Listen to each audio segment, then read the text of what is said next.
રાજકોટમાં ચાંદીપુરાના લક્ષણ ધરાવતા બાળકનું મોત થયું છે। સિવિલ હોસ્પિટલમાં સારવાર દરમિયાન બાળકનું મોત થયું છે। ધ્રોલ પંથકના 6 વર્ષીય બાળકમાં લક્ષણો દેખાયા હતા। શંકાસ્પદ બાળકના સેમ્પલ ચકાસણી માટે મોકલાયા છે। રિપોર્ટ આવે તે પહેલા જ બાળકનું મોત નિપજ્યું છે।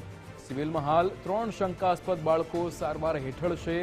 ત્યારે અત્યાર સુધીમાં તો જે આંકડો સામે આવ્યો હતો ત્યારે 22 બાળકોના મૃત્યુના સમાચાર હતા।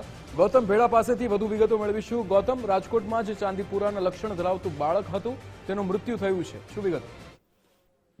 જી ચોક્કસ, રાજકોટ સિવિલ હોસ્પિટલમાંથી 2 દિવસ પહેલા એવા સમાચાર સામે આવી રહ્યા છે કે એક જે બાળક છે, બાળકી છે 3 માસની, તે ચાંદીપુરા વાયરસ ની તેમને અસર હતી અને તે સ્વસ્થ થઈ ગઈ છે। તો આજે ખૂબ જ દુઃખદ સમાચાર સામે આવી રહ્યા છે કે આજ સિવિલ હોસ્પિટલની અંદર ચાંદીપુરાના લક્ષણો ધરાવતું જે બાળક હતું, 6 વર્ષીય બાળક, તેનું મોત થયું છે। રાજકોટ નજીક જે જામનગર જિલ્લાનો જે ધ્રોલ તાલુકો છે, આ ધ્રોલ પંથકનું આ બાળક છે જેને આ શંકાસ્પદ લક્ષણો જણાયા હતા અને ત્યારબાદ જે સેમ્પલ છે તે પણ પરીક્ષણ અર્થે લેબોરેટરીમાં મોકલવામાં આવ્યા હતા।